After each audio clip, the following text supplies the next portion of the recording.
जन्म नाही पुन्हा.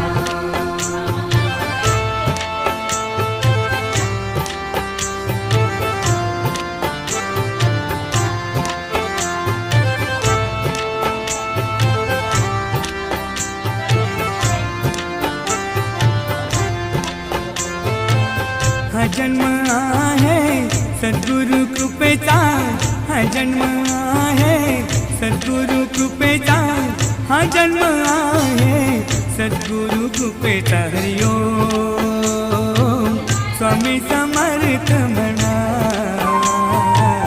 हा जन्म